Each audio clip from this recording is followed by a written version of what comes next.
Welcome to Healthcare IT Today. I'm John Lynn, together with my colleague and friend Colin Hung.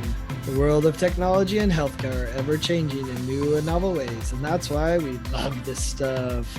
So join us as we discuss the latest healthcare and health IT news, meshed together in new ways which help generate ideas and new perspectives. Plus, we'll have a little fun along the way.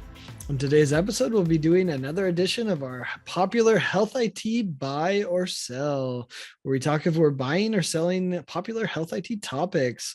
And be sure to follow the show on the social media at the hashtag HITSM and our personal accounts at TechGuy and at Colin_Hung. Plus, check out our 17 years of health IT blog content at healthcareittoday.com. I'm excited for another edition. I love these. Like a potpourri. That's right. It's a potpourri of topics, and they're kind of fun to discuss. So yeah, they are good. I enjoy them. We should do an episode where we go back and look at our health IT buys and sells and see where John was right and where John was wrong. And where we should go back. So in other words, what you're saying, we should go back and keep score. Okay, that's it. Yeah, that's exactly it. Well, it should be fun. We've got quite a number of quite an eclectic set of topics for buying and selling today. So yeah. I'm actually looking forward to this first one, John. I got to ask you. So QHINs, you buying or selling them? Well, the reality is we have to buy them. I don't think there's anything stopping the train. Like they're literally optional and people are doing it. So I guess, there's at least some desire by companies and organizations to do it.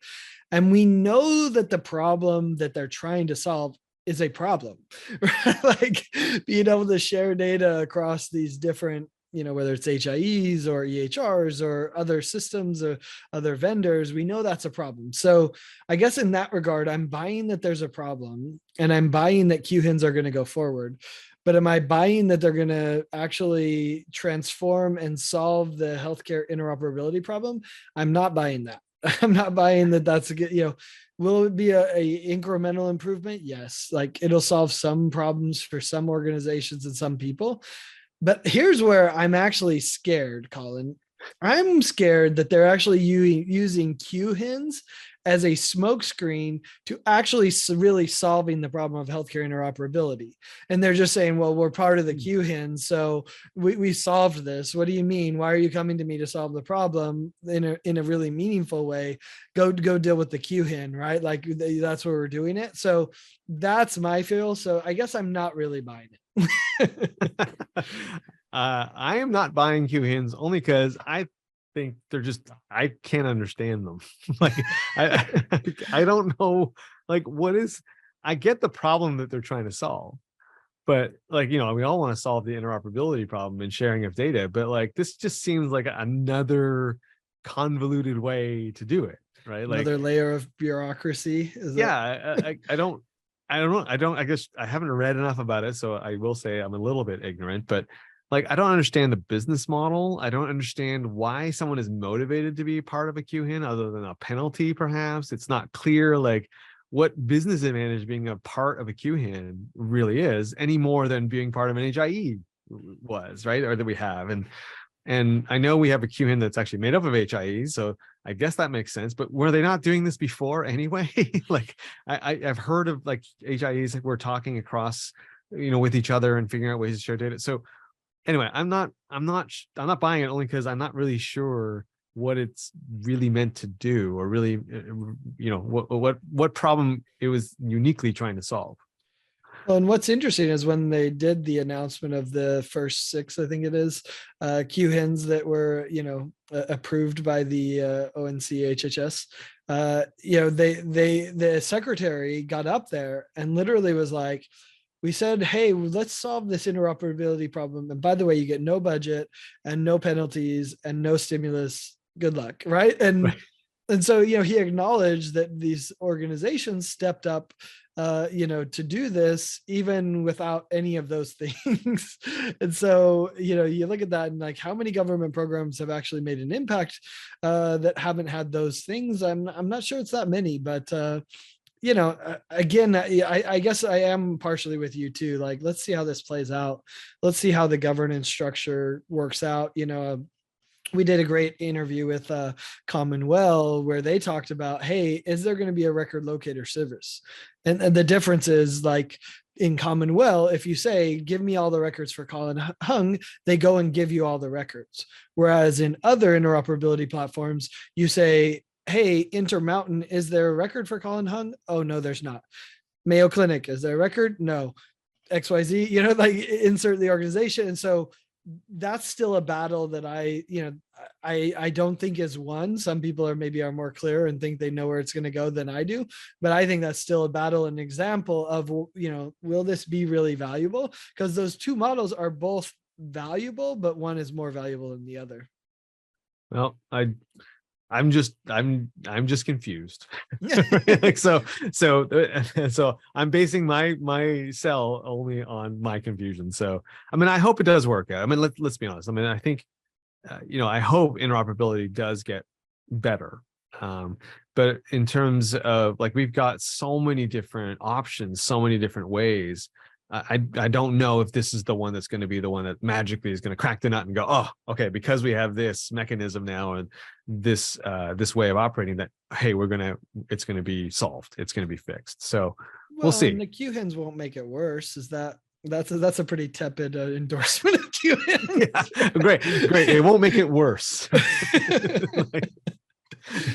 Yeah, you should eat some vitamin C. It's not going to make you feel better, but it's not going to make you worse. So no, and the good news is with the QHINs is that the people behind it, the organizations behind it, are well versed in what's already occurred. Sure. With interoperability. So, I think at least in that regard, it's bringing them together in an interesting way. And hopefully we'll solve some of the information blocking. In fact, that's the only teeth that maybe could be applied to this, is if you're not participating in QHIN, is that considered information blocking at some point? I don't know the legal exactly, but that is one potential one is, hey, you're not sharing and the QHIN is the way to share and you're not doing it. So there could be penalties there or other consequences. So maybe. Yeah, no, and you're right. You're spot on in terms of the companies that have been approved already as QHINs. I mean, Health Gorilla, Commonwealth, No2, I mean, Sequoia Project. These are organizations that know what they're doing, right? They're not sort of new organizations that popped up overnight. Really good there. I mean, Epic's kind of new to interoperability, right? Yeah, you're right. Yeah, and actually, it is a new organization, right? Like their QHIN announcement is like it's some name that you're like, wow, I don't know if the marketing person got that. It's like, I forget what it is, an Epic Interoperability Initiative thing. And so, it is interesting. I guess technically that is kind of a new organization for Epic. Let's go to the next one, John. Are you buying or selling that Homecare will make an appreciable difference in the way care is delivered? I mean, this one's a tough one because I think Homecare has exploded. And I think it's going to explode even more. I think the opportunity there is going to be huge. And I say this somewhat tepidly that I'm selling that it actually makes a difference. And I think the only exception might be for some individual patients. So for some individual patients, I think, yeah, they'll get discharged a little bit earlier. And that I think is an appreciable difference. So in the lives of some patients, that will be better. But do I think it's going to do anything to stop the trajectory of costs in healthcare? No. Do I think it's going to improve the care that they've received? I mean, I get it. I've seen all the studies that say patients recover better at home. They avoid the, hospital acquired conditions and like that. But I don't know. I just don't think it's going to make that big of a difference, pushing them to the home. I'd love to be wrong on that, so I guess I'm selling that home care really lowers the costs, improves the care in such a dramatic way. But I think there will be some happy patients that get discharged a bit earlier and get to have an experience at home that is a little, higher quality and it's in a place that they're comfortable with. That I'll buy, but the rest, no. Oh, okay. I am buying this one. I am buying that home care will make an appreciable difference. Now, I will just caveat that by saying not in the way that we classically think of bending the cost curve or like, is it dramatically going to improve outcomes across the board for like everybody in healthcare? The answer is, I don't think so. At least I don't think the way we're currently envisioning healthcare. but I think it has make and will make an appreciable difference in a number of areas. First of all, I do think patient experience is going to improve for those patients who can be at home more, or maybe not even have to go into a hospital, right? Get complete care at home. I Sure. think also the home care explosion has spawned a whole bunch of interesting, innovative care delivery organizations.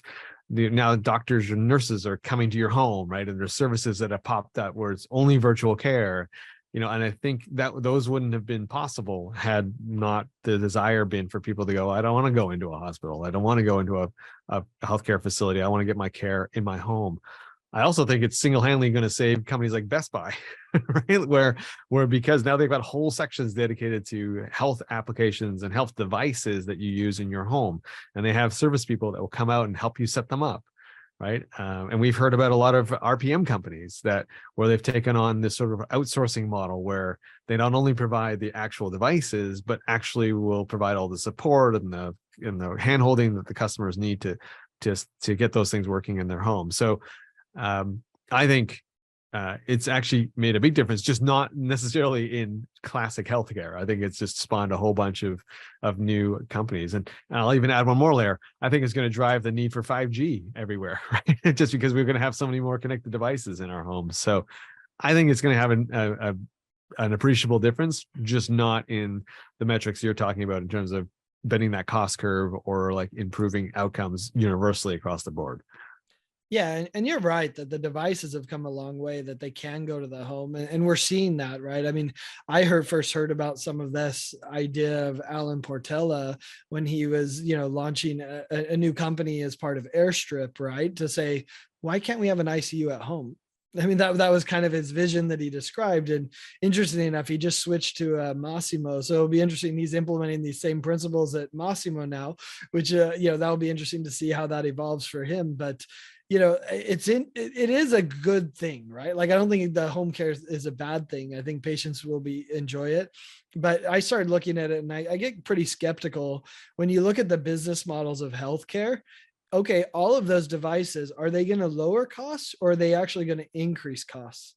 And I know this is making me the curmudgeon skeptic on on this episode, but we know that we do stuff in our best interest, and a lot of that data could be used to drive more cost rather than to lower cost if we're not careful in how we apply this in a fee for service world versus value based care world. That could be a problem. So, we'll see how it gets implemented. And that's my fear with home care, is we're just going to drive more higher cost services that is going to make healthcare actually more expensive rather, and maybe they get better care. That's good. I guess we can appreciate that outcome. But otherwise, yeah, it scares me. Yeah, no, and I think you hit on something in your first part of your answer.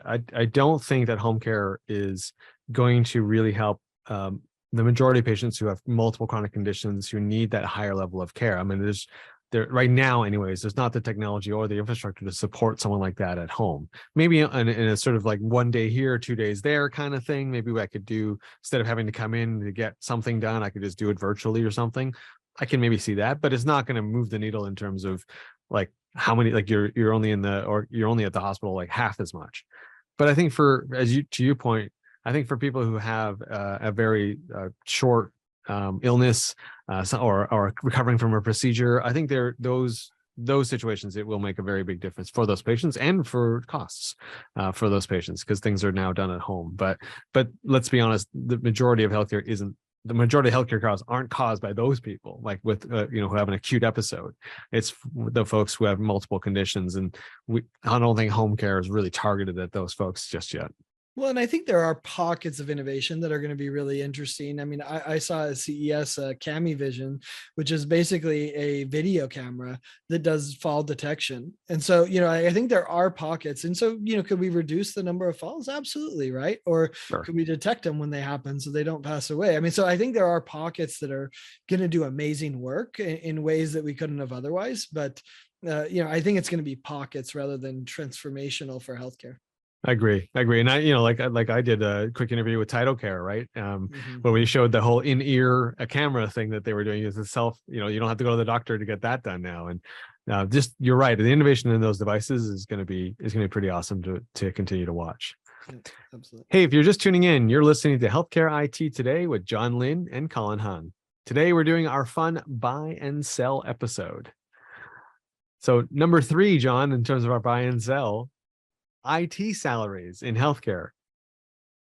The statement I'm making is IT salaries in healthcare will continue to go up. Are you buying or selling that?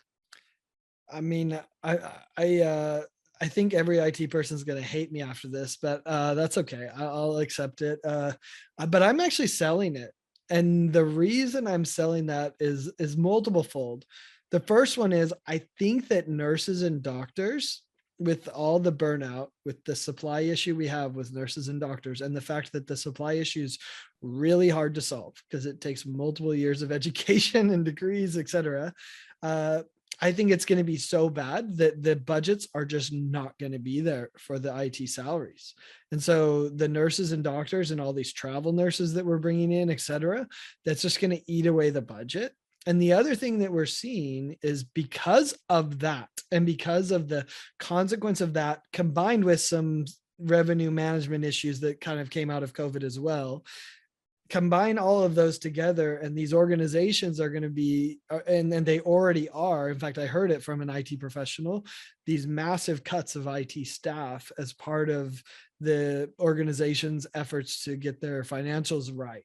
So it's much easier for them to cut an IT person than it is a nurse, which is already short, right? And so they're cutting many of these IT professionals that they don't see the value in. And and so what's got that, the other part of that happening is they're cutting all those people, and now those people are going to be looking for jobs. So you have a supply of IT professionals, you have revenue pressures, and that's why I think IT salaries are going to have an issue and not continue to go up. Interesting.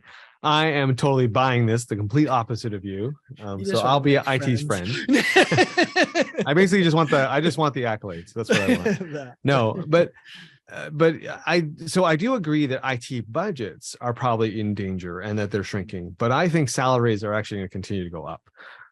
First of all, I think you're asking people to do more who are remaining with you. So I think in general, they're going to have to increase people's salaries because they're just going to be like they're going to be doing the work of 2 people, right? And so I think they're going to have to pay them more in order to get these people to stay, because I think you're going to, unlike other areas of healthcare, I think IT people know that they're pretty mobile, right? And they're going to bring that up when it comes time to negotiate their salary, to say, listen, you cut 4 of my friends, right? I'm now doing the work of 3 people.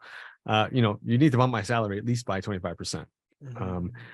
And so I think that's going to be an issue. And I also think that I think in terms of attracting people to healthcare is still going to be a problem. It's not like healthcare all of a sudden became this grand destination for people leaving Google, right? So I still think there's going to be a challenge in terms of getting people and attracting people to come into healthcare and further their IT career here. And I think the easiest way to remedy that, other than a career ladder, is of course just bumping the salaries a little bit. Yeah. Add on top of that, I think just general inflation. I just think healthcare salaries in IT are definitely going to continue to go up over the next few years. I mean, part of your argument is the question of are IT salaries in other industries related in, with related skills, are they going to continue to go up? And I'd argue they're not, because of all the cuts that these companies are making, that they're going to drive, that's going to drive it down, or at least keep it stable. So then the question is, does healthcare need to pay more to recruit those people, right? Because if not, they could just go to another industry. I actually think that the sad part of this is that I think many organizations are not going to increase the salaries. And so then the highest quality quality IT people who we need to transform it, that, are able to go to other industries because they're so creative and they're so, skilled at what they do, are going to leave. And so I think that actually spells a scary future for, a lot of healthcare. To be fair, there's a lot of amazing IT people that probably could go work in other industries, but understand the mission of what we're doing, and they appreciate that mission. And so that will keep some of the people here. So it won't be just a mass exodus of people chasing the money. There's enough IT professionals in healthcare that make enough that they don't need to chase the money. They want to chase, purpose and other things. But I think it's going to be a challenge. I wonder if that is a divide on age lines. Like, Mm. meaning, is it a case where, because I definitely hear that from a lot of the older IT folks who've been in the healthcare world for a long time. There is that sort of, it's a mission, not a dollar sign that I'm chasing here. But I wonder if it's in the more recent grads and the younger generation as well. And I just don't know. Like, I And mean, fascinating, I could argue the other way, right? Many grads are like, hey, why am I chasing dollars? I need purpose. I mean, like, look at all those shoe companies that donate a pair of shoes for every, 1,000 sold. And how many, young kids want to work at a company like that because they feel like they're doing some good. So, I mean, you could make the argument that it's the old curmudgeons that are chasing the money and and not the younger kids that actually want to have purpose in their job and meaning and don't just want to get a paycheck. They want to feel like they're doing some good. So yeah, but you're right. I don't have any data either way. Who's chasing the money more? Maybe it's both. all right, John, let's get to our last one. Are you buying or selling that there will be more robots in hospitals than nurses in 10 years' time?